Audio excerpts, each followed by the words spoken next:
Dale, gracias Ana, y como siempre, agradecerle a la Cámara por este espacio que nos ofrece. Hoy vamos a hablar por segunda vez sobre teletrabajo acá en este foro, pero la idea hoy es enfocar la charla desde un lugar diferente. La vez pasada comentamos la ley sobre la que vamos a hablar hoy, cuando todavía era un proyecto, y fue una charla donde fuimos viendo artículo con artículo, fuimos comentando las distintas críticas que se le hacía y las distintas sugerencias que humildemente hacíamos nosotros desde nuestro lugar sobre modificaciones que se le podían hacer a ese proyecto de ley. Hoy ese proyecto ya no es un proyecto, sino que es una ley, entonces la idea es ir viendo la ley tal como ha sido sancionada, de qué manera podemos nosotros adaptar nuestras políticas de teletrabajo a esta realidad, y también poner un poco en su justa medida las muchas y justas críticas que se le han hecho a esta norma, ¿no? Entonces, la idea de hoy es primero hacer un repaso por cada uno de los artículos de esta ley, un repaso ligero, por llamarlo de alguna manera, de manera que después podamos detenernos a repasar los 3 o 4 puntos más polémicos, más controvertidos que tiene esta ley, y hacerles algunas sugerencias sobre cómo podemos nosotros adaptar las políticas internas de manera de poder convivir con esta norma,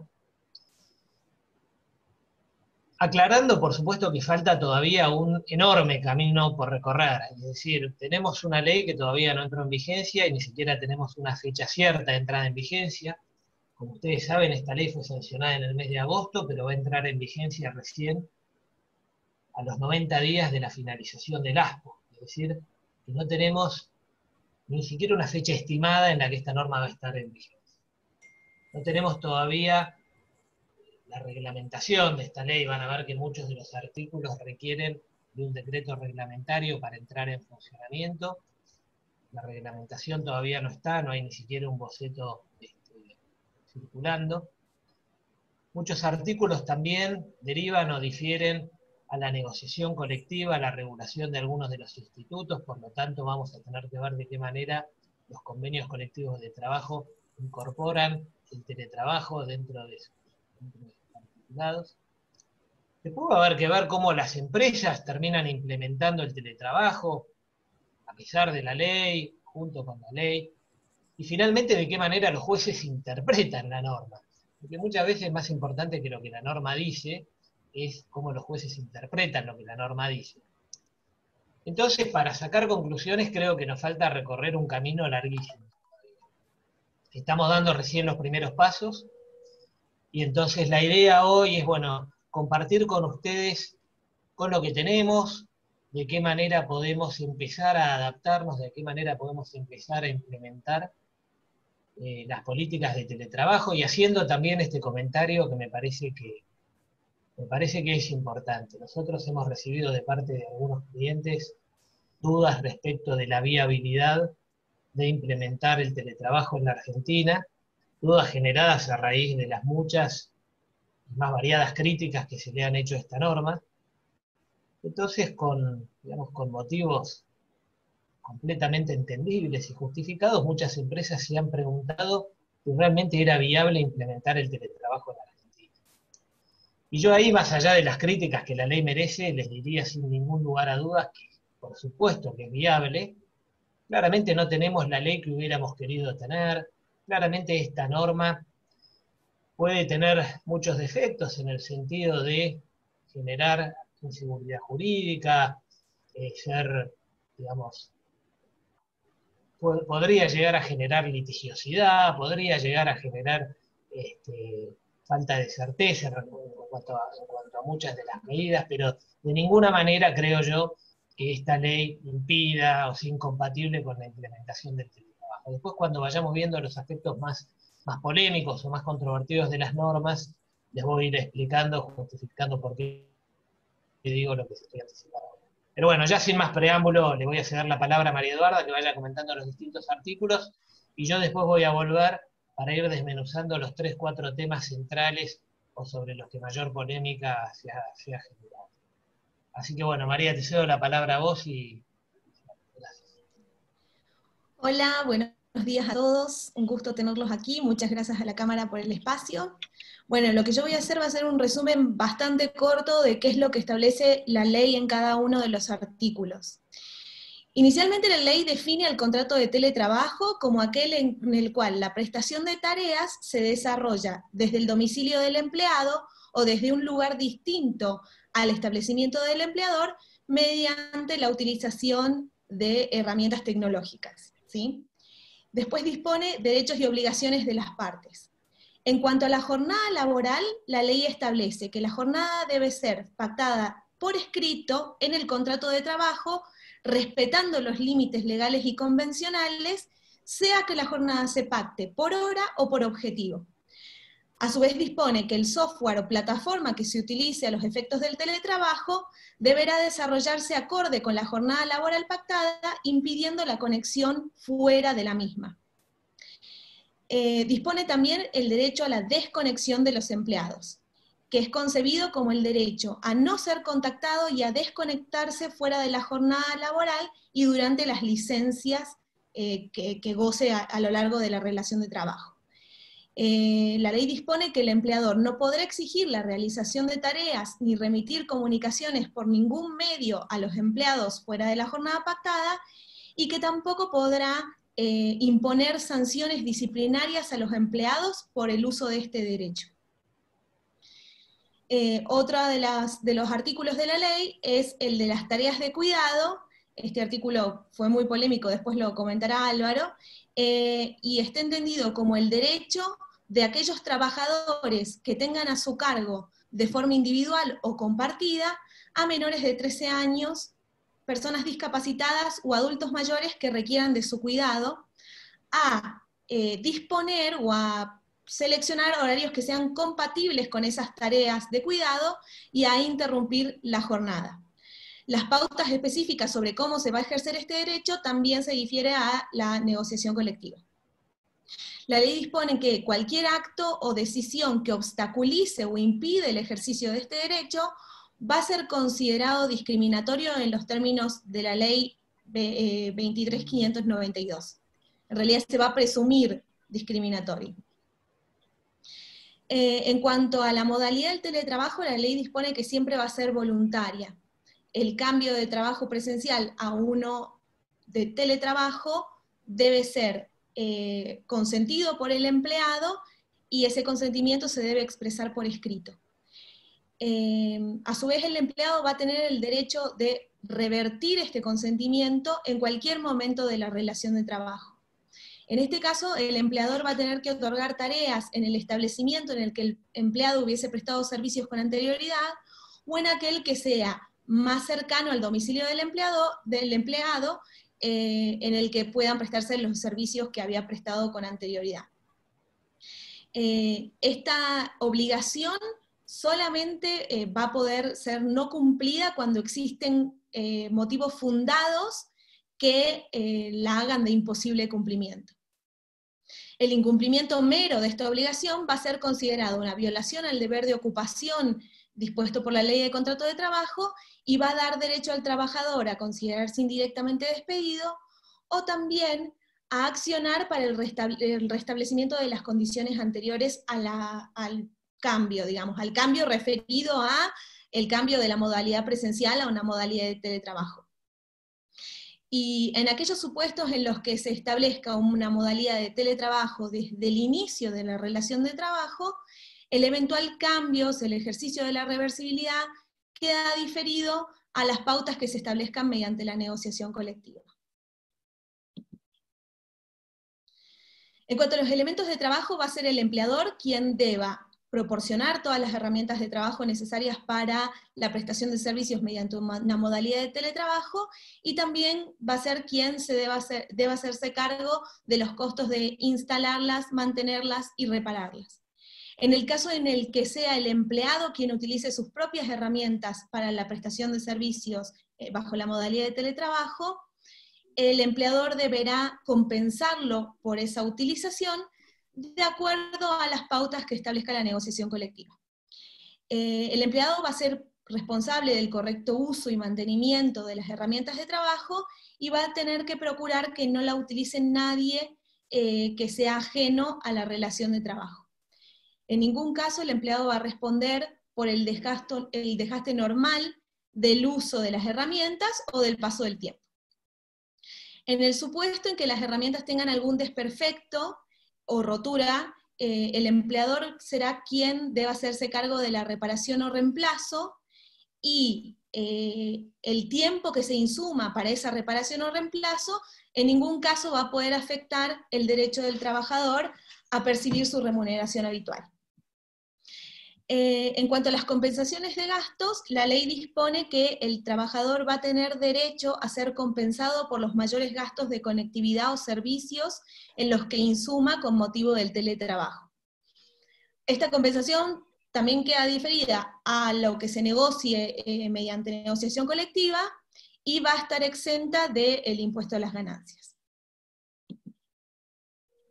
Bueno, la ley también dispone que el empleador va a ser responsable de capacitar a sus empleados en nuevas tecnologías para la correcta prestación de los servicios mediante una modalidad de teletrabajo, y esta capacitación en ningún caso va a poder implicar una mayor carga de trabajo, y va a poder hacerse de forma individual o con la participación del gremio o del Ministerio de Trabajo.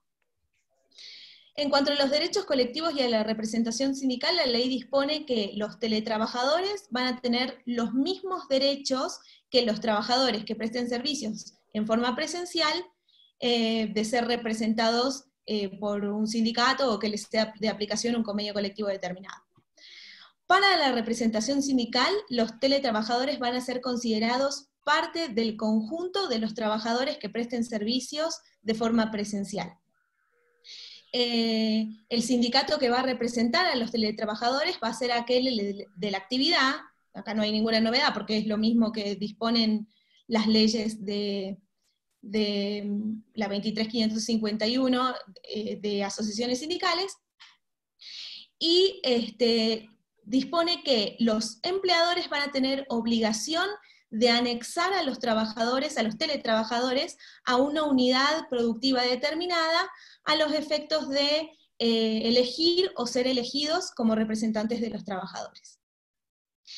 La ley dispone también que el empleador que los sistemas de control que establezca el empleador para proteger los bienes y la información que sean de su propiedad, van a tener que contar con la participación sindical a los efectos de salvaguardar el derecho de la intimidad del teletrabajador y la privacidad del domicilio del teletrabajador.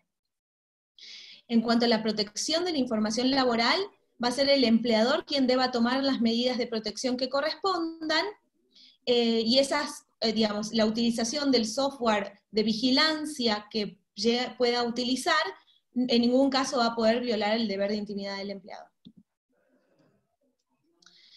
En cuanto a las prestaciones transnacionales, acá se introduce algún concepto nuevo, un, digamos, punto de contacto nuevo con la competencia y la jurisdicción de nuestros jueces y la aplicación de la ley argentina. Porque establece que, ante prestaciones transnacionales, se va a aplicar la ley del lugar de ejecución de las tareas o el domicilio del empleador, según cuál sea más favorable para el trabajador.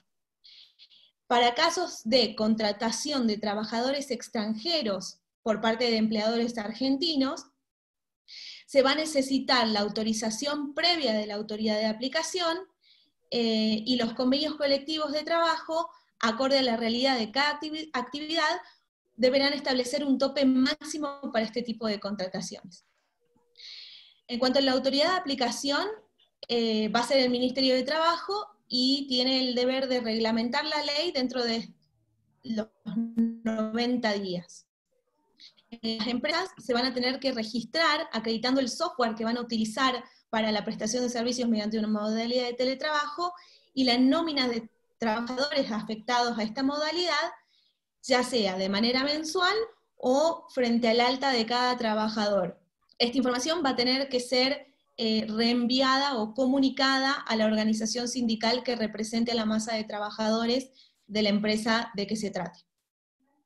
Finalmente, como ya comentó Álvaro, la ley dispone que entrará en vigencia 90 días contados a partir de que finalice el aislamiento preventivo obligatorio, con lo cual tenemos ahí bastante incertidumbre respecto de cuándo va efectivamente a entrar en vigencia. Bueno, hecha este resumen brevísimo sobre la ley, le cedo una vez más la palabra a Álvaro para que toque los puntos más controvertidos o relevantes de este proyecto de ley. Gracias, María. Sí, yo acá primero una aclaración para todos. Yo voy a hablar respecto de 3 o 4 temas, pero claramente queda abierta la discusión, el debate o las dudas respecto de cualquiera de los artículos de esta ley, así que por favor siéntanse libres de hacer las consultas que tengan respecto de cualquiera de las normas que María acaba de comentar. Yo voy a tratar de concentrarme en los 3 o 4 temas que por ahí mayor polémica han generado, porque creo que son el eje sobre el cual han girado la mayor parte de las críticas que se le han hecho a esta norma.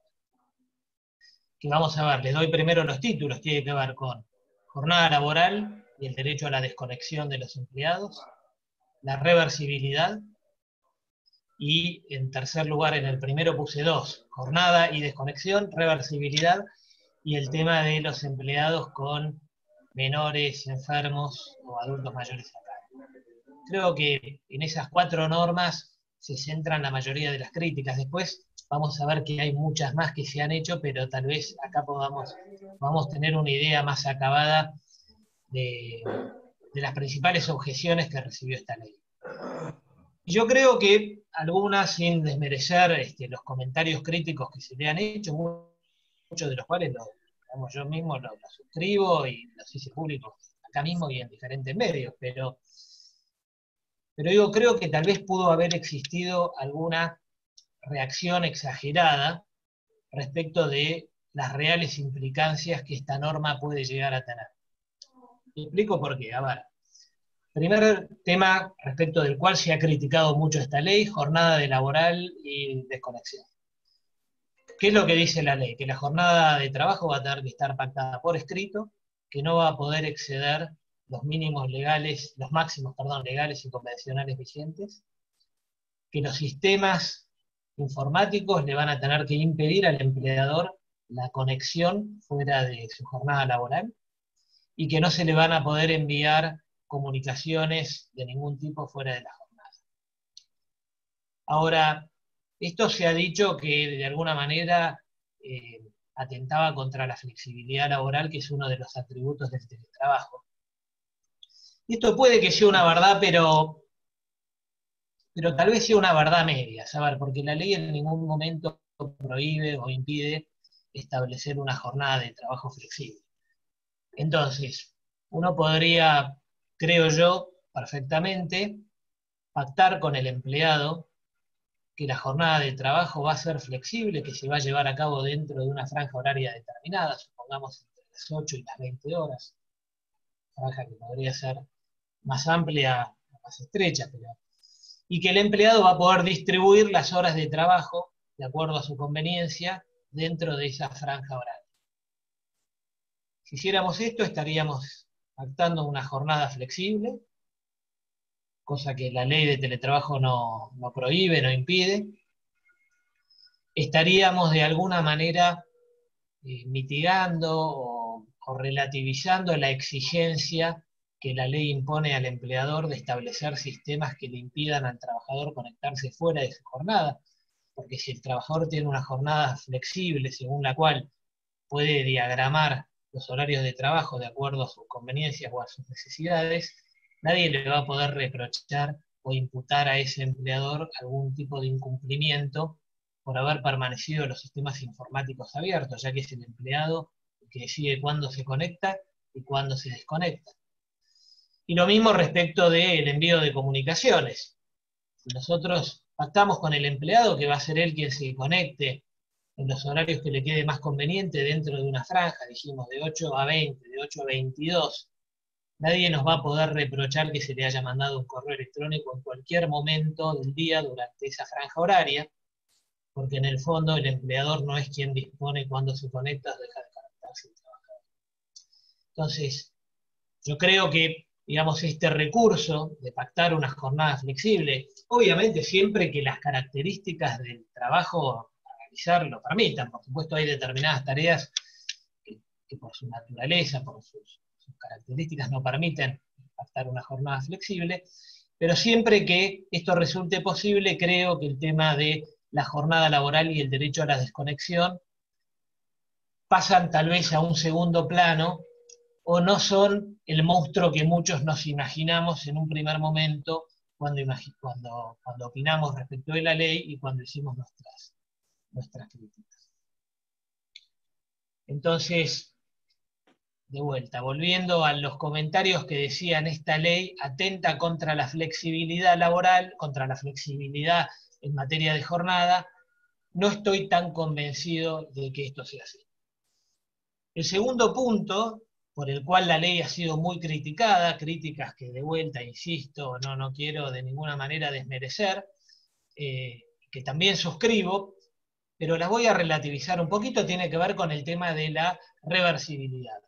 Porque ¿qué es lo que dice la ley que ha sido tan criticado? Que en cualquier momento de la relación laboral, los empleados van a poder requerir o exigir a los empleadores volver a la modalidad presencial. ¿Y qué hemos dicho?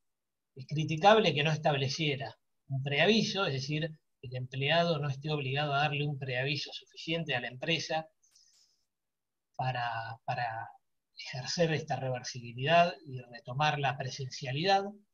Y en segundo lugar, que no le diera al empleado una ventana de tiempo acotada dentro de la cual ejercer este derecho. Entonces, la ley le permite al empleado en cualquier momento de la relación laboral, puede ser 3 meses después de haber pasado de la modalidad presencial al teletrabajo, o puede ser 2 años después, le permite en cualquier momento requerirle al empleador volver a la modalidad presencial. ¿Y estos qué problemas nos imaginamos que puede llegar a ocasionar? Por ejemplo, empresas que a raíz de haber implementado el teletrabajo, se van a ver achicados en sus estructuras y que cuando los empleados requieran volver a la presencialidad, esas empresas probablemente no tengan un puesto de trabajo, un lugar de trabajo disponible para asignar. Esta crítica es clara, digamos, es justa, la comparto, y es cierto que es una regulación legal inconveniente en cuanto a que no tiene en cuenta inconvenientes prácticos que probablemente vayan a suceder. Ahora, cuando muchos criticamos esta norma, ¿qué era lo que poníamos como ejemplo? ¿Qué pasa con aquella empresa que manda a todos sus empleados a teletrabajar y que de la noche a la mañana todos sus empleados le piden volver a la presencialidad? Y la empresa no tiene lugar para darles a todos. Digamos, esta hipótesis, digamos, no podemos decir que sea imposible de realización, pero parecería ser una hipótesis más de biblioteca, más de laboratorio que real. Yo creo que en la práctica es probable que tengamos algunos casos, pero es mucho más factible que sean casos aislados y no casos masivos. ¿Quién se imagina que todos los teletrabajadores van a decidir volver a trabajar en forma presencial, todos juntos, de un día para el otro, de la noche a la mañana? Entonces, claramente, si esto sucediera, el empleador se encontraría frente a un problema quizás de imposible solución. Ahora, es altamente improbable que esto suceda de una manera masiva. Después, por otro lado, y esto ya quizás como un consejo que nosotros estamos dando para implementar en las políticas de teletrabajo, lo que nosotros estamos sugiriendo es que aquellos empleados que opten por pasar de la modalidad presencial a la modalidad de teletrabajo, que la empresa les indique por escrito que van a tener que ejercer el derecho a la reversibilidad dentro de un periodo determinado, un plazo razonable, como para que los empleados puedan testear si el teletrabajo les da resultado o no les da resultado, una especie de periodo de prueba. Y la empresa les diga por escrito que transcurrido ese periodo, la empresa probablemente vaya a achicar su estructura y que en consecuencia, si transcurrido ese plazo, los empleados quisieran volver a la presencialidad, eso se tornaría de cumplimiento imposible. Y esto, tenerlo por escrito, nos puede llegar a ayudar porque la misma ley exime a las empresas del derecho, o mejor dicho, de la obligación de satisfacer el derecho a la reversibilidad de los empleados cuando esto sea de cumplimiento imposible.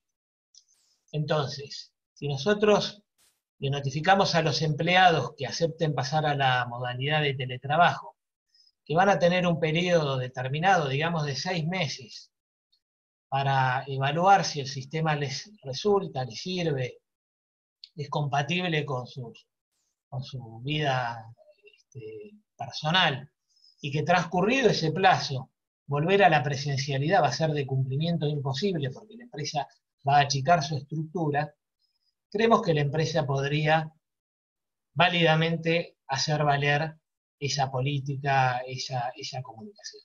Después, como les dije antes, por supuesto que todo va a quedar sujeto a la interpretación de los jueces, y que podría eventualmente un juez laboral decir que nosotros no podemos, que las empresas no pueden poner un límite donde la ley no lo ha puesto, que la ley le permite al empleado ejercer ese derecho durante toda la relación laboral y que nosotros las empresas, no tenemos derecho a acotar ese periodo.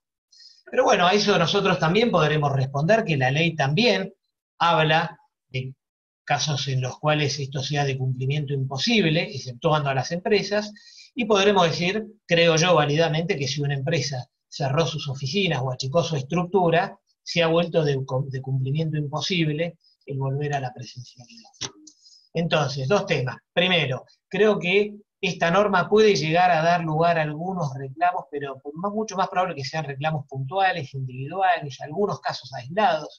No me imagino reclamos o conflictos masivos vinculados al tema de la reversibilidad.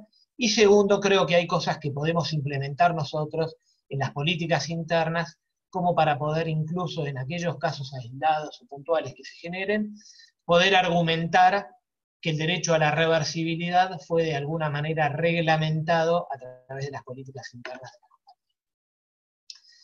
El tercer punto, que también ha generado mucha polémica, es el que tiene que ver con los empleados con personas a cargo, con menores de 13 años, con enfermos o con adultos mayores que necesitan cuidados. La ley dice que estos empleados van a poder adecuar la jornada laboral a las necesidades de cuidado que tengan a raíz de los cuidados que requieren estas personas que están a su cargo.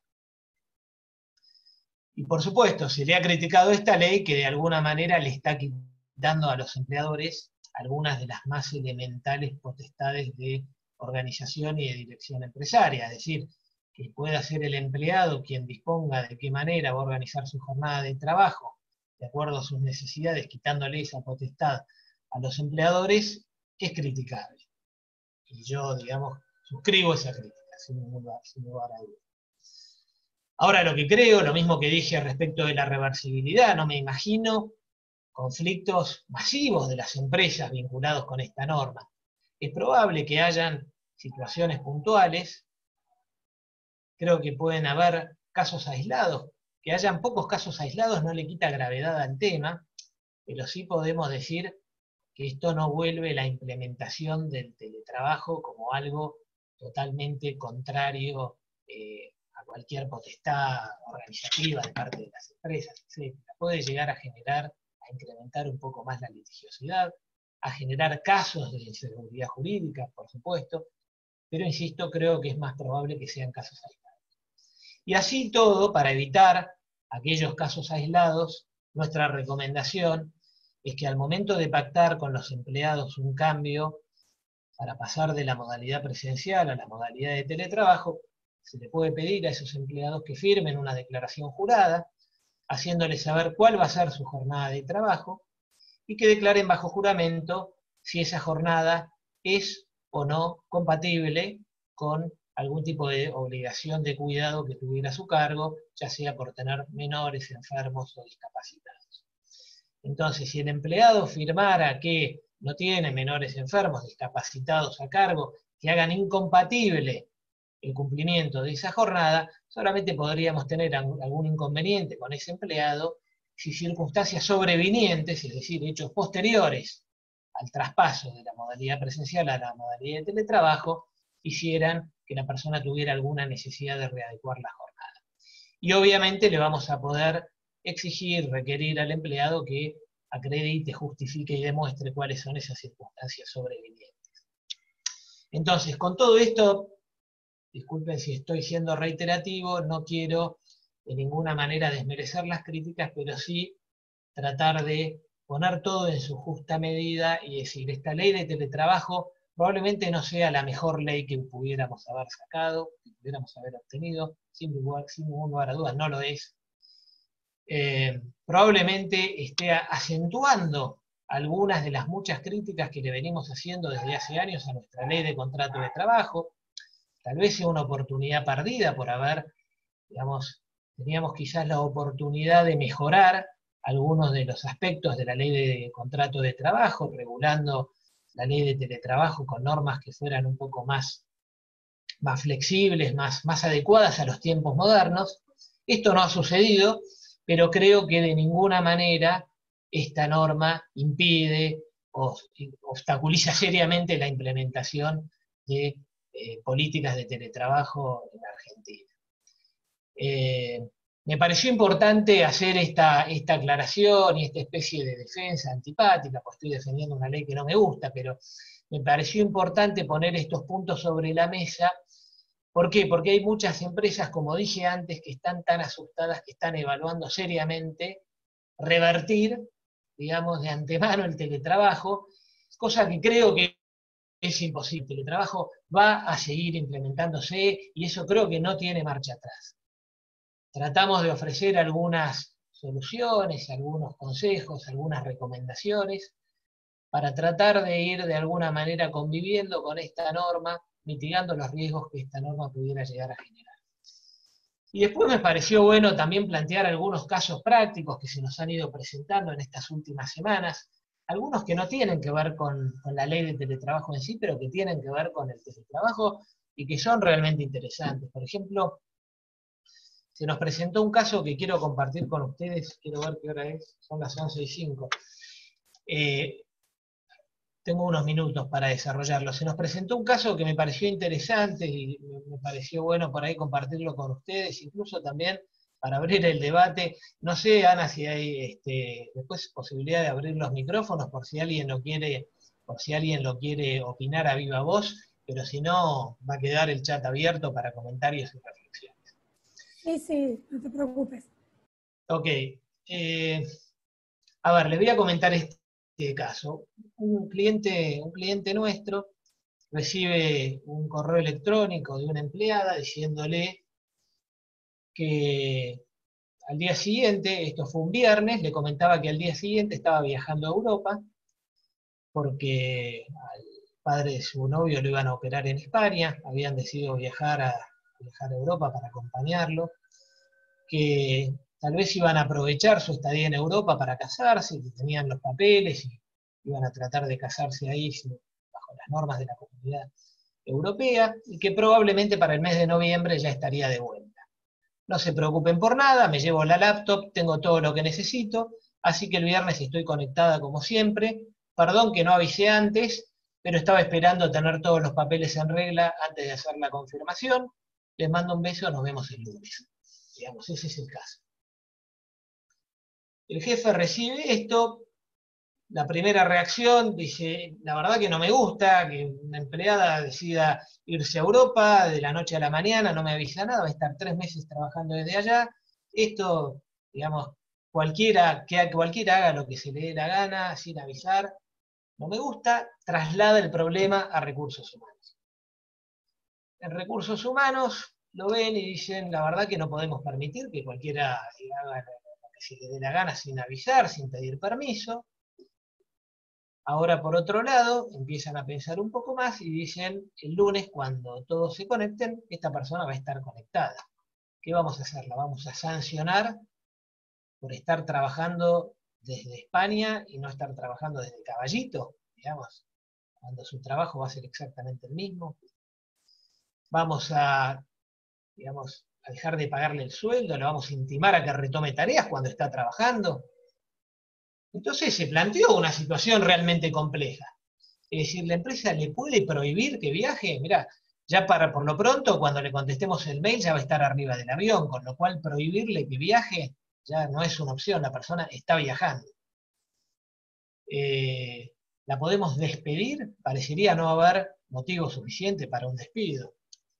¿Qué hacemos?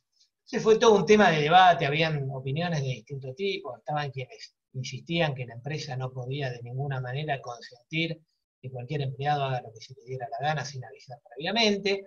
Por otro lado estaban quienes decían, bueno, en la medida que se conecte y haga su trabajo, parecería caprichoso decirle queremos que tu trabajo lo hagas y lo hagas bien, pero no conectada desde España, sino conectada desde tu departamento de Caballito. ¿Por qué? Decía, ¿con qué argumento le vamos a reprochar algo? Y aun cuando tuviéramos algo para reprocharle en cuanto a que no nos gustan las formas, ¿qué medida podemos tomar? Bueno, yo voy a dejar planteado esto por si quizás en el debate alguien quiere hacer comentarios. Antes de terminar la charla les voy a comentar cómo se terminó resolviendo esta situación. Quería dejarlo planteado solamente porque este caso representa uno de muchos casos similares que se nos pueden ir presentando, porque son el tipo de problemáticas que trae el teletrabajo y con las cuales nos vamos a tener que acostumbrar a convivir. Y créanme que realmente ha sido un tema interesante sobre el cual han habido opiniones totalmente diversas, todas razones justificadas, todas opiniones que yo casi podría decir eran opuestas muchas entre sí, y yo por ahí estaba de acuerdo con una y estaba de acuerdo con otra que era completamente opuesta, pero al final del día, bueno, tomamos una decisión que después cuando termine la charla, si quieren, la comparto con todos ustedes. Para no robar más tiempo, me parece bueno dejar abierto un ratito para ver si, Ana, hay preguntas, contestemos las preguntas, debatamos sobre cualquier opinión que haya respecto de este caso y después cerramos. Bueno, pregunta Vanessa. En el caso que el contrato laboral del trabajo sea fijado por objetivo, ante un desperfecto que impidiera al empleado cumplir con la meta, ¿la remuneración podría verse afectada? Bueno, excelente pregunta porque, de vuelta, es el tipo de problemas a los cuales nos vamos a ver enfrentados frecuentemente con el teletrabajo. Por supuesto que si el trabajo es por objetivos, por ejemplo, vamos a suponer una persona que tenga un premio ventas, una persona que hace ventas telefónicas, se le cae el sistema y como consecuencia de eso no puede concertar ventas, lo más probable es que esas ventas no se le vayan a pagar, pero no sería para nada descabellado que la persona planteara un reclamo respecto de aquellas ventas que se vio impedida de realizar por una caída del sistema que administra, que mantiene la compañía. Es decir, son el tipo de problemas a los cuales nos vamos a ver enfrentados sin ningún lugar a duda. Creo que el empleado evidentemente tendría argumentos para reclamar, para pedir el pago de esas ventas o incentivos variables, digamos, cualquier tipo de compensación variable que se viera impedido de cobrar por circunstancias ajenas que tengan que ver con los sistemas cuyo mantenimiento esté a cargo de la compañía. Ahora, si la empleada se quedó sin internet en su casa y como consecuencia de eso no pudo hacer las tareas, bueno, yo creo que es mucho más improbable que pueda requerir el pago de algún incentivo variable cuando las dificultades fueron también ajenas al empleador, ¿cierto? De todas maneras, bueno, es un tema claramente que da para la polémica y para la discusión. Tenemos una pregunta de Edith. ¿Cómo regula los accidentes domésticos dentro de la jornada laboral? ¿Su alcance es similar al trabajo en las oficinas del empleador? Bueno, también buena pregunta. Otro de los grandes temas que presenta el teletrabajo, el tema de los accidentes domésticos. Ahí, evidentemente, todo accidente que ocurra durante la jornada laboral se va a presumir un accidente de trabajo. Ahora, si la persona se quema la mano porque estaba cocinando, difícilmente la ART vaya a reconocer eso como un accidente de trabajo. Entonces, digamos, yo le diría que en principio se va a presumir accidente de trabajo, todo aquel que suceda durante la jornada, circunstancias, digamos, si la persona estaba bajando la escalera, tropezó y se accidentó en el medio de la jornada, van a ser todos los temas que se van a ir resolviendo, y acá vuelvo a lo que tal vez fue la introducción, es decir, falta todo un desarrollo que tiene que ver con la reglamentación de la norma, normas que seguramente va a ir sacando la Superintendencia de Riesgos del Trabajo, y la jurisprudencia. Hoy podemos decir que va a haber una presunción de que todo accidente ocurrido en el ámbito doméstico durante la jornada de trabajo se va a presumir accidente de trabajo, salvo que se demuestre lo contrario, pero va a haber seguramente un montón de reglamentación y fructífera jurisprudencia que va a ir fijando reglas un poco más claras. Tenemos una pregunta de Cecilia. ¿De qué manera se podrá controlar que el empleado no utilice las herramientas de trabajo provistas por el empleador para otros fines ajenos a la relación laboral? Bueno, todo lo que la tecnología nos permita, ¿no es cierto? Es decir, hoy tenemos, muchas veces la computadora permite bloquear los accesos a determinadas apps, a determinadas páginas web, a páginas que tengan determinados contenidos. Ahí, por supuesto que, digamos, se va a poder restringir todo lo que la tecnología lo haga posible. Después hay determinadas tareas que se hacen desde alguna plataforma determinada, y entonces eventualmente el empleador va a poder circunscribir la conexión a la utilización de esa plataforma, que sea la que se utiliza para trabajar. Yo creo que acá no se puede establecer una regla genérica, porque los distintos, digamos, dependiendo del tipo de tarea que deba hacer el empleado, probablemente necesite un mayor o menor acceso a distintos sistemas informáticos, y va a ser el empleador quien va a tener la facultad de habilitar o restringir los accesos a cada una de estas aplicaciones, servidores, páginas web, etc. Bien. Otra pregunta. ¿Se podría pactar el teletrabajo por objetivos y no establecer una jornada laboral? Sí, a ver, lo que no se va a poder hacer nunca es permitir que los empleados trabajen en exceso de la jornada máxima que establece la ley, o eventualmente el convenio colectivo o estatuto. Es decir, puede no haber una jornada pactada, pero sí hay límites máximos que establece la ley, que rigen para todos los empleados, excepto para los directores y los gerentes. Entonces, ¿se puede trabajar por objetivos? Sí, de hecho, sucede hoy bajo una modalidad presencial, y esto mismo que hoy existe, la ley no establece norma alguna que lo impida para la jornada de teletrabajo, con la única aclaración que hace la ley, que es que no se pueden exceder los máximos legales o convencionales, que es una aclaración que yo creo que es redundante, es una verdad de perogrullo, digamos. Podría esto no estar en la ley, que de todas maneras la prohibición de exceder los máximos legales o convencionales es una obligación que está establecida por el ordenamiento jurídico, no hacía falta que la ley de teletrabajo lo aclarara. Bien, tenemos otra de Ana. ¿Podrán aclarar sobre el teletrabajo en el exterior? El caso es vivir en Argentina y teletrabajar para otro país. ¿Cuál legislación aplica? ¿Y qué ocurre si el país para el cual se realiza el teletrabajo aún no posee una ley al respecto?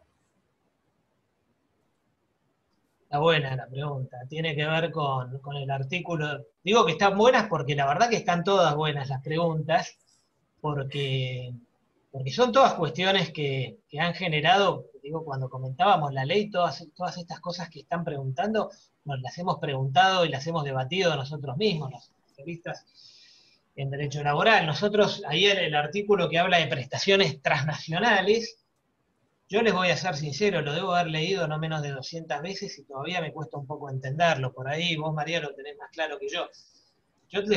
A ver, tengo algunas dudas, porque el artículo dice así, lo voy a leer textualmente, dice que ante prestaciones transnacionales se aplicará la ley del lugar de ejecución de tareas o la ley del domicilio del empleador, según sea más favorable para el trabajador.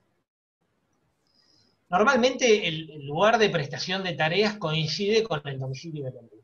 Normalmente, porque cuando tenemos empleados que están trabajando en Argentina, aun cuando presten tareas para alguna empresa del exterior, digamos, cuando ese contrato de trabajo está registrado siempre por una sociedad argentina, porque una sociedad extranjera no puede registrar un contrato de trabajo que se ejecuta en Argentina.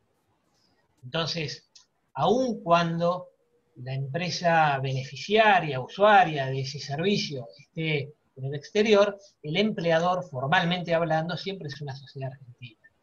Entonces, en ese caso, donde hay un trabajador prestando servicios en Argentina para empresas que están en el exterior, si ese trabajador está registrado en los libros laborales de una sociedad local, lo que podemos decir es que su empleador es esa sociedad local, al menos su empleador formal, y el lugar de ejecución de tareas es la Argentina. Coincide entonces lugar de ejecución de tareas con domicilio del empleador. A la inversa sucede más o menos lo mismo. Si tenemos un empleado que está trabajando, vamos a decir, en Estados Unidos prestando servicios para la Argentina, ese empleado que está trabajando en Estados Unidos seguramente no va a estar registrado en los libros laborales de ninguna empresa argentina, probablemente lo esté en los libros laborales de alguna empresa americana, y entonces el domicilio del empleador también va a coincidir con el lugar donde se ejecuta ese contrato de trabajo. Entonces tiendo a creer, pero tampoco estoy del todo convencido, que esta norma en realidad está pensada para aquellos contratos que no están registrados. Es decir, aquella persona que está prestando servicios en Argentina para una empresa del exterior y está trabajando como monotributista, y el juez decida que en realidad esa prestación de servicios estaba encubierta bajo la forma de un contrato de locación de servicios, pero que en realidad ahí había una relación laboral encubierta.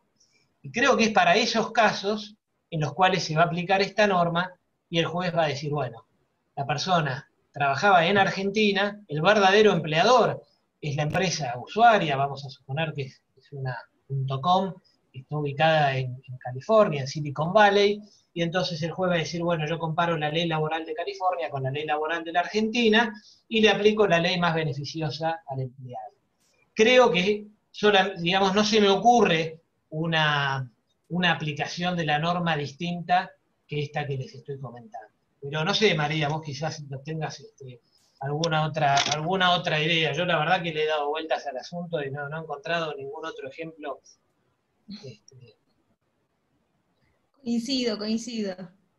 Igual ante la prestación de servicios desde Argentina para el exterior, la aplicación de la ley argentina pareciera mucho más, digamos, clara que en el supuesto inverso, ¿no? Porque aplica por el lugar de ejecución de tareas, eso es algo que existió siempre en nuestra ley, con lo cual es bastante más sencillo que al revés.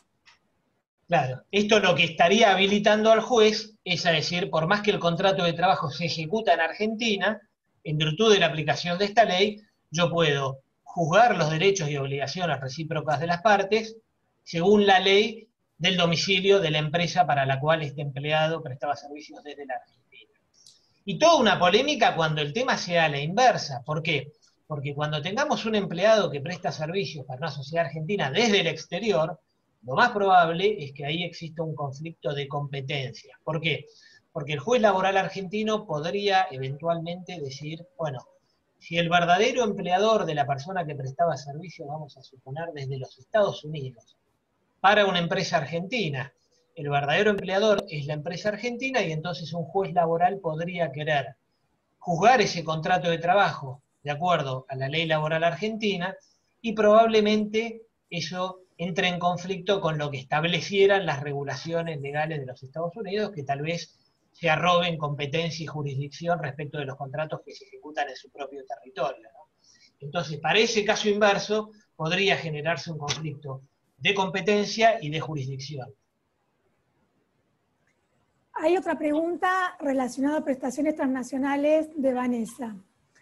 Para las prestaciones transnacionales me parece increíble que disponga que esto se puede regular por convenio colectivo. Luego, ¿cuánto tiempo tendrá el Ministerio de Trabajo para autorizar este tipo de contratación? Y finalmente, la frase acorde a la realidad de cada actividad deja abierta una discrecionalidad muy peligrosa para la compañía. A ver, coincido con esta última apreciación y creo, honestamente que muchas de las voces más críticas que se han alzado contra esta ley tienen que ver no solamente con defectos que tiene la ley, indudablemente, pero también con saber o con sospechar que nuestros jueces laborales es probable que al momento de sentenciar vayan a interpretar esta ley con criterios quizás más arbitrarios o no del todo razonables. Entonces, lo que nos preocupa o lo que nos da miedo es esta ley que deja tanto margen para la interpretación de los jueces, y creo que no le tenemos mucha confianza a los jueces laborales cómo puedan llegar a interpretar estas normas con el famoso principio indubio pro operario que muchas veces conduce a soluciones irrazonables. Entonces sí, coincido con esta preocupación en cuanto delega a los jueces la interpretación de muchas cuestiones que no quedan claramente definidas. Respecto de reglamentaciones por parte del Ministerio de Trabajo, bueno, esto se relaciona también con uno de los comentarios que hice al principio de esta charla, es decir, cómo se va a reglamentar esta ley, cuándo se va a reglamentar, cómo se va a implementar realmente. Por ejemplo, una de las cosas que establece la ley es que los sistemas informáticos van a tener que estar homologados por el Ministerio de Trabajo, registrados.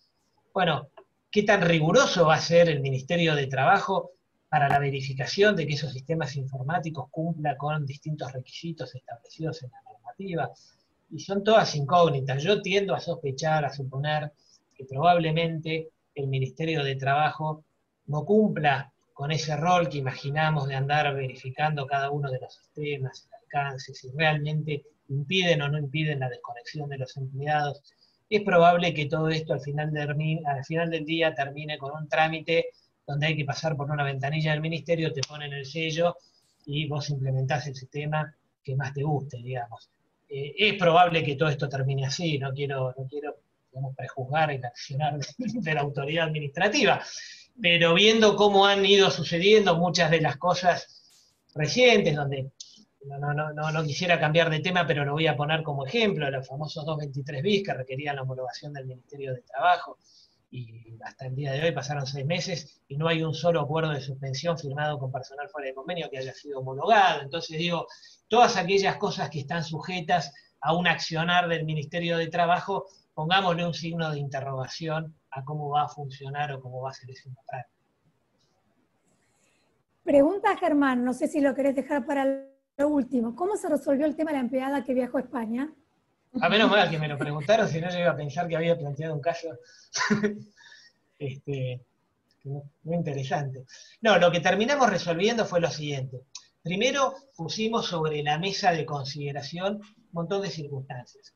Entre ellas, y esto lo voy a plantear, digo, no es un tema menor que la persona se mude, porque por más que yo lo que decía es, por más que la persona se va a vivir afuera, se lleva su laptop y el lunes puede estar conectada, hay muchas situaciones que es preciso analizar. Por ejemplo, que la persona esté trabajando en el exterior durante 3 meses. ¿Qué implicancias tiene para la compañía bajo ley española? Es un tema que era importantísimo que lo analizáramos. Evidentemente íbamos a tener que contactar a un abogado español para ver si teníamos obligaciones que cumplir bajo la ley española, para ver si estábamos asumiendo o no alguna contingencia bajo la ley española, porque esta persona en España no iba a tener ningún tipo de registración laboral, no se iba a pagar ningún tipo de impuestos, etc. Un análisis que había que hacerlo y que obviamente no habíamos tenido ni el tiempo ni la oportunidad. Otro tema a considerar, el tema de los accidentes de trabajo. ¿Qué pasaba si la persona se accidentaba mientras estaba trabajando en el exterior? Tercer punto, ¿qué pasaba si a la persona se le rompía la computadora? Nosotros tenemos todo el equipo de sistemas acá en Argentina, que si algún empleado tiene un problema con el servidor, tenemos todo el equipo de sistemas que lo puede asistir desde la Argentina, probablemente no la pueda ayudar mientras esté trabajando en España. ¿Qué pasaba si la empleada se enferma? No tenemos la posibilidad de ejercer ningún tipo de control. La empleada dice que se agarró coronavirus, no tenemos la posibilidad de verificarlo, que se rompió la pierna, lo que fuere. No tenemos la posibilidad de hacer ningún tipo de control. Es decir, hay muchas implicaciones, digamos, que era necesario ponderarlas, y con el poco tiempo de anticipación que nos había dado, no habíamos podido hacer ese análisis. Entonces, mi recomendación, que finalmente el cliente terminó aceptando, fue comunicarle que, debido al poco tiempo con el cual había hecho el anuncio y teniendo en cuenta que había muchas implicancias derivadas del hecho de que la prestación de servicios fuera a ejecutarse desde el exterior, no podíamos permitirlo, pero por lo tanto lo que íbamos a hacer era mantenerle el puesto de trabajo sin goce de sueldo durante 3 meses o el tiempo que le durara su estadía en el exterior. Le desconectamos el acceso remoto al servidor de la compañía para evitar que se conecte y que se pusiera a trabajar, y entonces le guardamos el puesto durante el tiempo que permaneciera fuera. Claramente, en otras circunstancias, de una manera planificada, si un empleado que la compañía quiere retener, invocando razones fundadas, si quiere ir a pasar un tiempo al exterior, y analizando todas estas cuestiones, se podría eventualmente permitir que un empleado trabaje desde el exterior. Yo no pienso que el teletrabajo sea incompatible con cruzar las fronteras, digamos. Pero es un tema complejo que requiere de un montón de análisis, y entonces la sugerencia fue: no abramos la puerta para que los empleados decidan esto unilateralmente, discrecionalmente, sino que tenga que ser una decisión consensuada y planificada entre los empleados y la empresa. Entonces, bueno, este fue el final de la historia, digamos. Tenemos otra pregunta de Cecilia. ¿El empleador podría imponer el servidor de Internet a contratar por el empleado? María, yo te dejo algunas respuestas a vos, yo me voy a quedar afónico, y aparte probablemente tus respuestas sean mucho más claras de lo que pueden llegar a ser las mías a esta altura de la conversación. Así que contestá algunas vos, y yo en todo caso, si se me ocurre algo para complementar tus ideas, me suena. Dale. En ese caso, supongo que si tienen alguna causa que justifique imponerle un servidor de Internet determinado, sí, podría hacerlo. Podría hacerlo, pero no sin justificativo. Otra pregunta. Igual entiendo que aún sin justificativo no debiera ser un tema de conflictos en escala, por ende estimo que puede implementarse.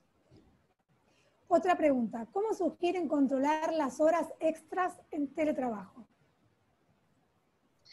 Y ahí va a depender del software que tenga cada compañía, ¿no? Me parece que la forma más práctica es controlar los tiempos de conexión del empleado, aun cuando puedan ser no fidedignos, digamos, porque el empleado puede estar conectado y no necesariamente trabajando, pero creo que es la única manera que hay para controlar la jornada de trabajo de los empleados. Ahí nosotros lo que siempre sugerimos es que digamos, cuando sea de muy difícil control la jornada efectiva de trabajo de los empleados, es establecer por escrito que los trabajadores no van a poder realizar trabajo en horas extras, a excepción de que tengan autorización por parte de sus superiores jerárquicos. De ese modo tenemos mucho más control sobre cuál es la jornada efectiva que cada uno de los empleados realiza desde su casa. Sí, ahí hago una aclaración, perdón, Ana, antes de pasar a la siguiente pregunta. Digamos, esa sugerencia que hizo María recién, que creo que es bien útil, porque eventualmente el día de mañana el empleado que diga que trabajaba horas extras, nosotros, si tenemos implementado, pero algo que no solamente esté en el papel, sino que realmente lo pongamos en práctica, es decir, comunicaciones donde se diga: señores, ustedes van a poder diagramar la jornada de trabajo de acuerdo a sus necesidades. No tenemos horarios fijos, en consecuencia ustedes van a decidir cuándo se conectan y cuándo se desconectan. Pero no pueden trabajar más de 9 horas diarias, y eso como una instrucción clara, y si en algún momento, por algún motivo, necesitan trabajar más de 9 horas diarias, van a tener que pedir autorización. Entonces, el día de mañana, por supuesto, que al final del día, si un empleado pudiera demostrar que trabajaba horas extras, por más que no tuviera la autorización, podríamos encontrarnos frente a un reclamo, pero a priori tendríamos un argumento un argumento bastante sólido, que era decir, señores, ustedes tenían prohibido trabajar más de 9 horas diarias sin autorización, y jamás pidieron autorización, por lo tanto, es improcedente cualquier tipo de reclamo. Respecto del otro que comentó María, que es cierto, uno podría eventualmente estar conectado, pero sin embargo, estar con el celular haciendo cualquier otra cosa que no sea trabajando, eso es una realidad. Es una realidad que existe en el teletrabajo, pero existe también en la modalidad presencial. Es decir, hoy tenemos a los empleados que pueden estar en la oficina 9 horas diarias, pero nadie está verificando que las 9 horas diarias la persona esté efectivamente trabajando y no esté haciendo con el celular lo mismo que tal vez esté haciendo en su casa. Entonces, digamos, la posibilidad de que la persona esté 9 horas conectado, pero que las horas de trabajo efectivo sean 5, 6 o 7, sean menos de 9, existe, como existe hoy bajo la modalidad presencial. Entonces yo diría, este es un riesgo, existe, digamos, pero es un riesgo que no es propiedad exclusiva del teletrabajo. Y respecto de cómo controlar el tiempo de conexión, por supuesto, es decir, acá tenemos que confiar y apoyarnos en la tecnología, que es la única herramienta que en materia de teletrabajo nos va a poder ejercer un determinado control respecto del tiempo de trabajo efectivo que haga cada empleado. Después, si el sistema me va a estar midiendo el tiempo que la pantalla estuvo encendida, o que durante todo ese tiempo haya alguna tecla del teclado que se esté apretando para probar que el empleado está trabajando y no dejó la pantalla prendida mientras estaba en el jardín jugando con sus hijos, bueno, eso quedará, digamos, a criterio de cada empleador qué nivel de control está dispuesto a ejercer, siempre y cuando, digamos, no lleguemos a invadir la privacidad de los empleados. Para poner un ejemplo extremo, no le vamos a poner una camarita para estar viendo qué es lo que hace el empleado en su casa, obviamente. Pero cualquier otro sistema de control que no invada la privacidad está válidamente permitido. Pasamos a la pregunta de Aldo. Por tema de reversibilidad, ¿es aconsejable pautar algún sobresueldo, por ejemplo, un plus por teletrabajo, tal que si el empleado quiere volver a la oficina lo pierda? Se podría perfectamente, perfectamente. Sí, sí. Yo insisto, ella puede ser una buena práctica, pero aquellas empresas, y que creo que van a ser todas, porque las empresas que implementen el teletrabajo, una de las primeras medidas que van a tomar, por supuesto, es achicarse. Ninguna empresa que mande a su casa a sus empleados va a mantener la misma estructura. Por supuesto, salvo que sean pocos empleados y que sea una estructura pequeña, pero a gran escala cualquier empresa que derive un porcentaje significativo se va a achicar, y entonces, insisto en lo que les dije antes, recomendación, es decir, por ejemplo, a partir de los primeros 3 meses vamos a mantener la misma estructura. ¿Por qué? Porque le vamos a dar tiempo a los empleados de que testeen el sistema del teletrabajo, prueben si les resulta, si no les resulta, si se pueden adaptar o no adaptar. A partir del 3er mes, la compañía se va a achicar, no va a haber lugar para que todos vuelvan, va a ser de cumplimiento imposible, entonces ejerzan ese derecho, pero ejérzanlo dentro de este periodo determinado.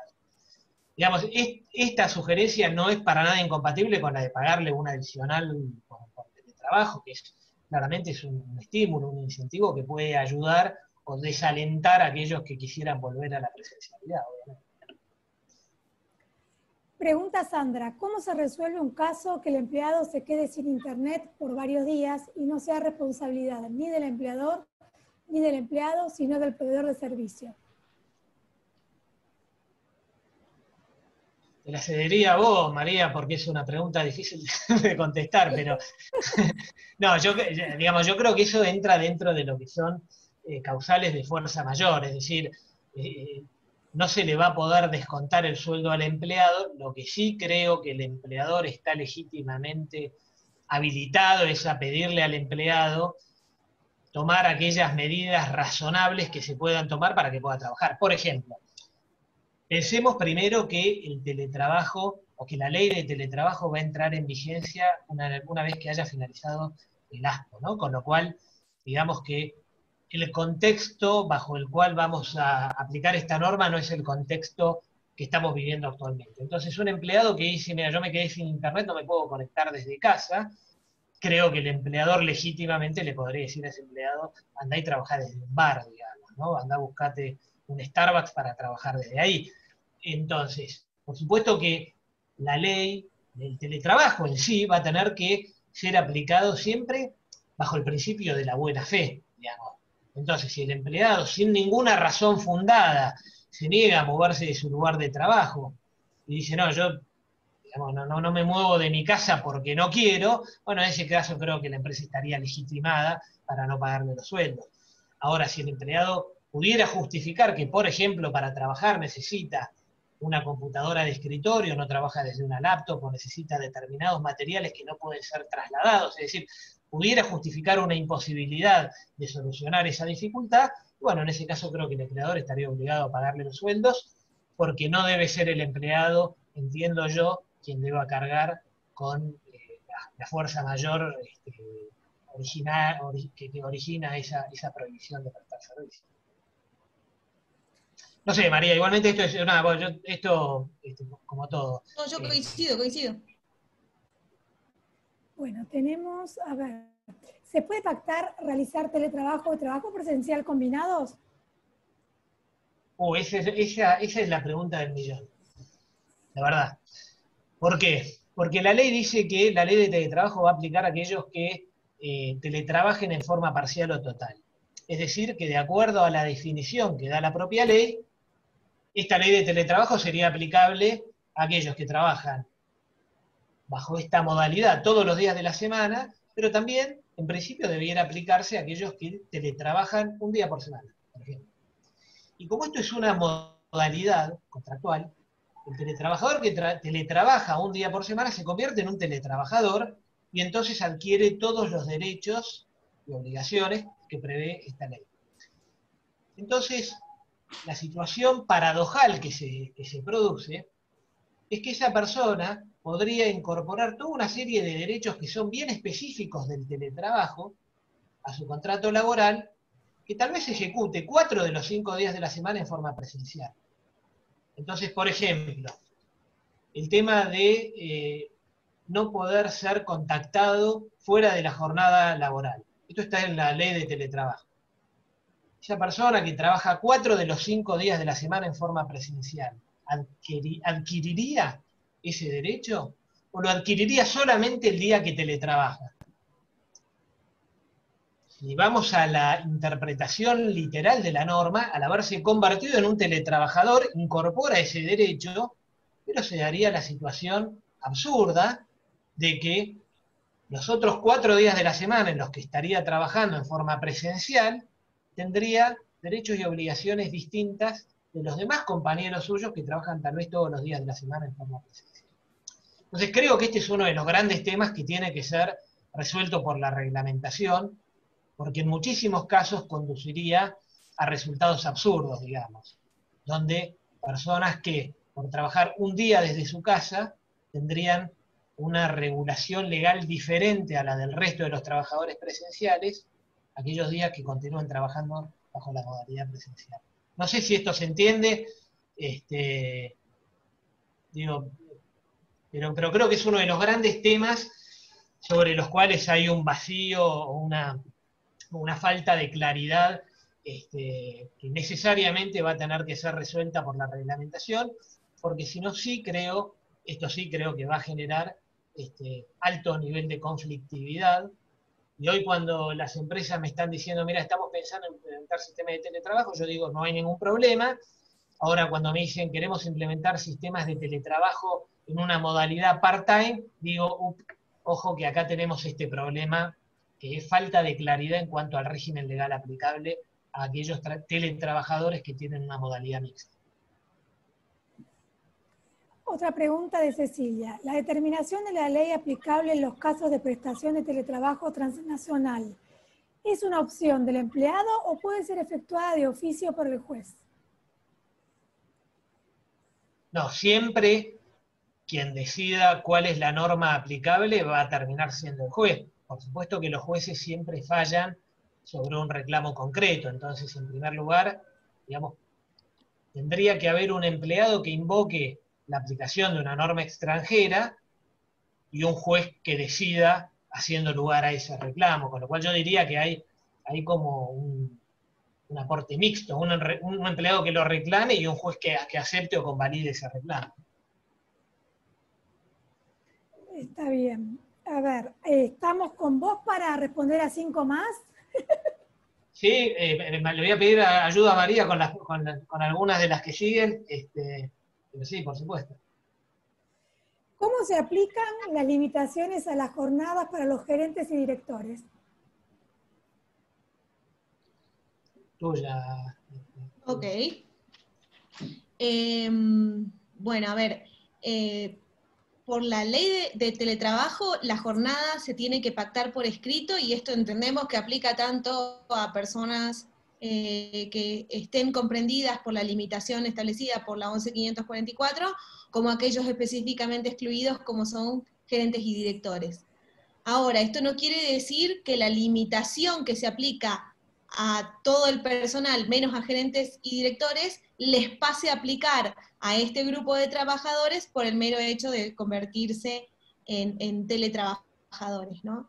Entonces, nos parece que la solución más inteligente sería pactar por escrito cuál va a ser la jornada de trabajo de los gerentes y directores, incluyendo algún tipo de wording diciendo que tratándose de cargos jerárquicos y excluidos de las limitaciones previstas por la 11.544, no se le van a aplicar estas limitaciones a las jornadas diarias.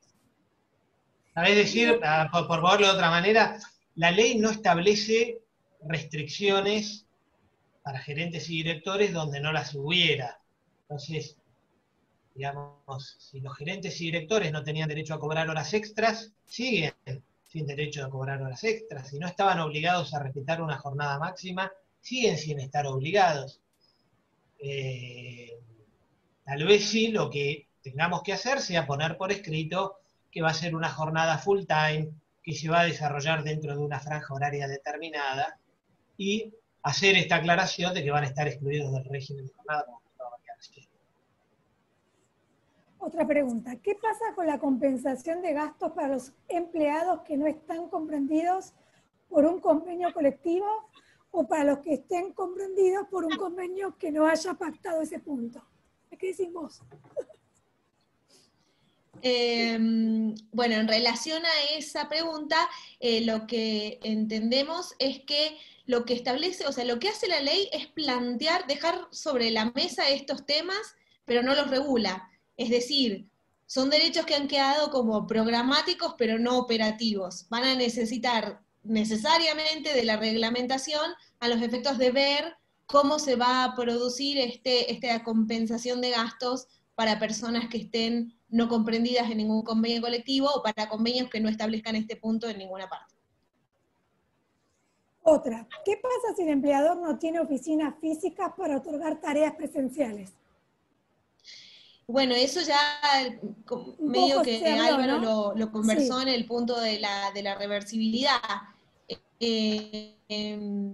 Podría ser, digamos, argumentado como una causal suficiente para no cumplir con la obligación de otorgar tareas en un lugar físico.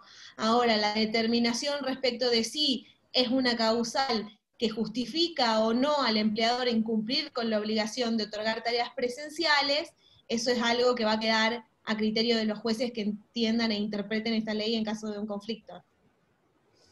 Está. Y después tenemos otra que creo que ya se habló. ¿Esta ley aplica a empleados que teletrabajan parcialmente? Bueno, sí, es Sí, un punto que ya se habló. Es la gran incógnita y uno de los inconvenientes más grandes que presenta la ley. Bueno, por ahora no hay más preguntas. No sé si ustedes quieren agregar algo.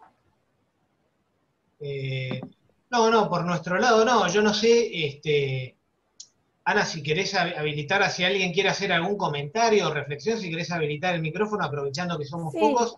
En otros casos no lo hicimos, por ahí éramos muchos y hubiera sido medio caótico, pero quizás si alguien quiera comentar algo, por ahí podés habilitar el micrófono, y si no, si nadie tiene nada para comentar o para preguntar, cerramos, como vos te parece. Bueno, si alguien tiene algo para comentar o preguntar, que habilite su micrófono y lo haga.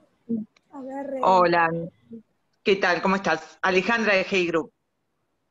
Hola, Alejandra. Hola, Ale, ¿cómo va? ¿Qué tal? ¿Cómo andan? Y súper interesante, muchas gracias por todas las recomendaciones, estaba escuchando atentamente. En el tema de la combinación que estaban hablando de presencialidad con sistema mixto, ustedes saben que desde Recursos Humanos estamos haciendo muchas encuestas y la tendencia de los trabajadores por querer optar por un sistema mixto gana casi en el 85% de las opciones, ¿no? Entonces va a ser algo que se va a dar. Pero en este caso, entonces, según el espíritu de la ley, el empleador debería proveer el sistema presencial y además hacer el pago, por ejemplo, adicional del teletrabajo, que entiendo sería proporcional a los días que la persona opte, pero en caso, por ejemplo, de equipamiento, debería ser duplicado, porque algunos trabajamos con sistemas que no son tan fáciles de movilizar, digamos, ¿no? Si yo le estoy prestando a mi empleado un lugar físico, es decir, le compro una mesa, una silla, le doy una computadora, le pago una conexión a internet, y todo esto, y además tengo que mantener la computadora, la silla, la mesa, la luz en la oficina, evidentemente va a desalentar este tipo de tareas. Exactamente, sí. Es así respecto de los gastos, de la duplicación de los gastos, y también eventualmente podría ser así también respecto de otras obligaciones que son, como decía antes, por ahí muy específicas del teletrabajo, y que eventualmente podrían llegar a ser derechos que se incorporen al contrato de trabajo de ese teletrabajador mixto, por llamarlo de alguna manera, que pasaría a adquirir algunos de esos derechos los 5 días de la semana, a pesar de que tal vez teletrabaje solamente 1, 2 o 3 días de la semana. Entonces sí. Hay que ver si la reglamentación, mi pregunta es, ¿ustedes saben si la reglamentación está yendo por estos caminos? No tenemos idea. No, la realidad es que el Ministerio de Trabajo ha organizado muchas reuniones, digamos, a raíz de las muchas críticas que se le han hecho a esta ley. Sé que el Ministerio de Trabajo estuvo organizando reuniones con distintas cámaras empresarias para escuchar todas las sugerencias, las recomendaciones, y entonces, digamos, lo que es seguro es que todas las voces van a haber sido oídas. Lo que no es garantía de nada, por supuesto, digamos, nada garantiza de que esas voces después se vayan a ver traducidas en la reglamentación. No hay ningún paper circulando respecto de la norma que reglamentaría, pero sé que el Ministerio de Trabajo estaba abocado a la tarea de escuchar a los distintos sectores, las distintas voces. En este tema puntual que sí, yo estuve en una de las reuniones con Moroni y los vi a todos demasiado perdidos con respecto a la realidad, porque hay como una tendencia a pensar en el trabajador desde el ministerio como el trabajador fabril, que no va a ser justamente quien más opte por este tipo de tareas por una cuestión de imposibilidad, ¿no? Y otra cosa que te quería preguntar es cuál es la opinión de ustedes sobre las voces que están diciendo que esto va a desatar un aluvión de demandas, porque se va a violar la premisa de a igual trabajo, igual remuneración e igual derecho entre el que esté presencial y el que esté teletrabajando, ya que, por ejemplo, el que está presencial no tiene permiso para abandonar su lugar de trabajo si el hijo tuvo un problema en la escuela. En cambio, el teletrabajador, por definición, en la norma, se dice que podría dedicarle su tiempo a sus tareas familiares. Esto no implica una desigualdad si yo tengo 2 personas realizando la misma tarea con igual remuneración, pero en condiciones diferentes, una teletrabajando y la otra no. A ver, existe claramente una regulación legal desigual. Yo personalmente no comparto que esto sea discriminatorio.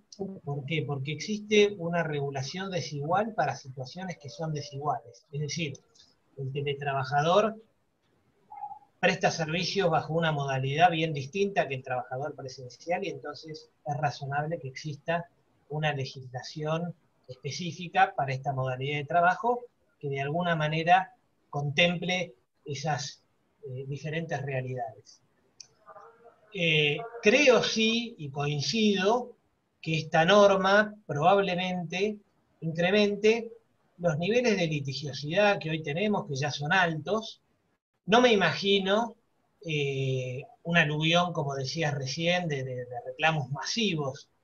Yo, tal vez no tenga mucha imaginación, pero lo que sí creo, digamos que esta norma da pie, da lugar a conflictos que una mejor regulación los hubiera podido evitar, no hay ninguna duda. Yo soy de aquellos que tienen una opinión realmente crítica de la ley.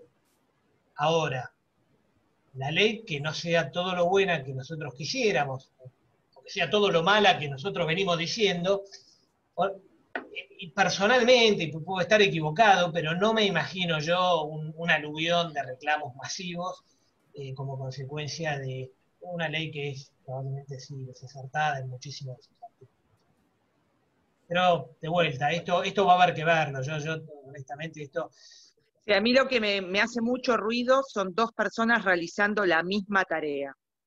Si la naturaleza del trabajo fuera diferente, me parece que sí está totalmente justificado. Pero si yo tengo dos data entries, uno que elige presencial y otro que elige teletrabajo, sí, la remuneración es la misma cuando los derechos son distintos. Esto es lo que me hace más ruido, digamos. Pero ahí, a ver, ¿vos qué te estás ahí imaginando? Me parece que la única, perdón, ¿no? Me parece que la única como diferencia grande es esto del derecho de adaptar la jornada al cuidado de menores, adultos y claro, enfermos. Sí, la flexibilidad horaria que no tiene la ley de contrato de trabajo normal. Claro, bueno, lo que comentaban, que todavía no he visto ningún proyecto que lo haga realidad, es que este mismo derecho va a ser conferido a aquellos trabajadores que presten servicios de forma presencial, con lo cual se acortaría esa brecha, ahí, digamos, en lo que ese punto refiere. Ahí, Alejandra, tal cual, digamos, completando lo que decía María, nosotros en una reunión que tuvimos con uno de los asesores de Moroni, él decía, bueno, en primer lugar, le echaba un poco la culpa de esta norma al contexto en el cual esta ley ha sido discutida. ¿Por qué? Porque evidentemente estaban los legisladores tal vez muy influenciados por la coyuntura, donde muchos empleados y empleadas tal vez estaban teniendo muchas dificultades para compatibilizar el trabajo con las tareas domésticas cuando los chicos no estaban yendo al colegio, entonces los tenían que ayudar con las tareas, etc. Entonces, digamos que esa problemática tan coyuntural, de alguna manera se vio plasmada en ese artículo de la ley que genera una desigualdad. Y cuando le dijimos, bueno, pero esta desigualdad, digamos, además de generarle problemas a la empresa por las dificultades que va a tener para organizar la jornada de trabajo de sus propios empleados, genera esta desigualdad que vos comentabas, y entonces dijo, esta charla, aclaro, la tuvimos antes de que la ley fuera aprobada. Dijo, sí, de todas maneras, ese artículo se encuentra fuera de discusión, lo que sí tendríamos que discutir es si no debiéramos incorporar ese mismo derecho a los contratos de trabajo de los trabajadores presenciales. Entonces, lejos de volver atrás sobre esta norma, o de querer atenuarla, dijeron, pero esto mismo trasladémoslo a los contratos presenciales. Lo cual para mí, yo me agarro los pelos, ¿por qué? Porque digo, imaginémonos que el empleado presencial pueda decir, yo, digamos, me voy a tal hora, vuelvo a tal otra, ¿viste? Es decir, eso ya sí se volvería realmente ingobernable. Ahora, lo que yo honestamente no sé es si en la práctica cuántos trabajadores van a hacer una utilización abusiva de este derecho, o si eso va a quedar ahí, que algunos empleados en algunos casos particulares lo invocarán. Esa es la gran duda, que de vuelta yo no me animaría a arriesgar ni en un sentido ni en otro, creo que es uno de los grandes interrogantes. Esta norma, ¿de qué manera se va a poner en la práctica? Si fuera igualmente, si duplican costos, pueden poner en el papel lo que quieran, pero los grandes empleadores no van a poder duplicar costos de estructura, entonces va a caer de suyo. Y el último comentario que quería hacerte es, en un punto, ustedes se ocupan del conflicto, pero en recursos humanos el 90% de los conflictos que nos complican la vida y le complican la existencia a las empresas no llegan a juicio, ¿no? Pero son las consultas y las cosas que nos hacen los empleados todo el tiempo. Y puedo hacer tal cosa, y me puedo ir a España, y puedo irme a... O sea, aunque no haya un conflicto legal, trae mucho ruido en el día a día y en el por qué él sí puede y yo no puedo, y este tipo de cosas que van a ser lo que las empresas no van a querer evitar. Comparto y suscribo 100%. Por eso, ahí Alejandra, quizás valga esta aclaración. Yo por ahí, en esta charla, parece que hubiera querido hacer una defensa de la ley, y lejos de mí, digamos, la charla anterior creo que de todos los artículos de la ley, digamos, no dejé de criticar a ninguno, es decir, para mí esta ley es muy mala, digamos. Pero así como digo una cosa, digo la otra.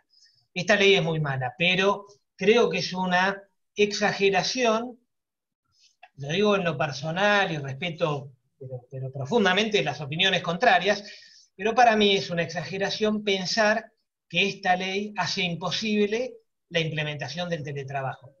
Y te hago este comentario, ¿por qué? Porque me han pasado, he tenido varias consultas de empresas que dicen, mira, estamos implementando sistemas de teletrabajo en toda la región, pero nos dijeron que en Argentina tal vez no podemos implementar el teletrabajo porque la ley es tan mala que es incompatible.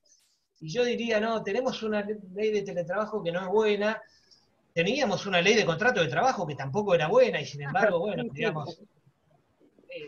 Es decir, nos suman una dificultad más a las muchas dificultades que ustedes, los de recursos humanos, y nosotros los abogados laboralistas venimos lidiando con eso, digamos. Es una piedra más en el zapato, un palo más en la rueda. Eso es lo que estoy queriendo transmitir nada más. Muchas gracias. Yo creo que igual la idea hoy era, frente a esta realidad, que es la aprobación de la ley que va a estar en vigencia en 90 días, cómo las empresas, bueno, frente a esta realidad nos adaptamos y le buscamos la vuelta para que no todo sea negativo y no sé, buscarle las patas positivas si las tiene, y si no, tratar de encontrarlas.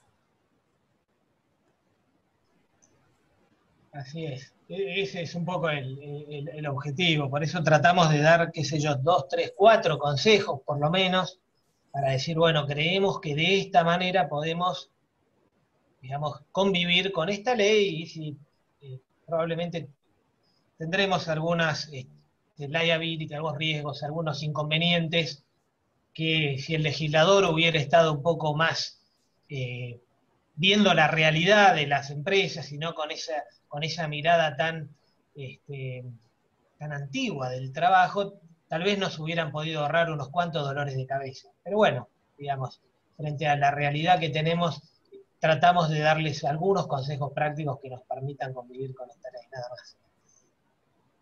Así es. Bueno, no sé si alguien más quiere hacer alguna otra pregunta, puede hacerlo habilitando el micrófono. No. Yo creo que ya estamos en horario y si no hay más preguntas podemos ir cerrando. ¿Qué les parece? Perfecto. Antes de cerrar, agradecerles a todos los que nos acompañaron, y a ustedes, Ana, a la cámara, que la verdad que este espacio siempre, como te lo digo siempre, me parece que está muy bueno, nos obliga a nosotros también a reflexionar sobre nuestras propias ideas, sobre nuestros propios pensamientos. Esta charla me obligó a mí a tratar de mirar tal vez el vaso medio lleno. Hace meses que venimos mirando el vaso vacío y hablando sobre eso. Entonces dijimos, bueno, tratemos frente a esto de ver qué podemos aportar desde nuestro lugar para ayudar a encontrar soluciones, digamos. Los problemas ya tenemos que irse en casa de generarlos, así que nosotros tratemos de ocuparnos de generar soluciones. Bueno, acá llegan muchos agradecimientos de los participantes, muy, muy contentos, y les hago llegar las felicitaciones que estamos recibiendo. Dale, los agradecidos somos nosotros. Les mandamos un abrazo grande a todos y por acompañarnos. Hasta luego, gracias. Gracias a todos. Hasta luego, gracias.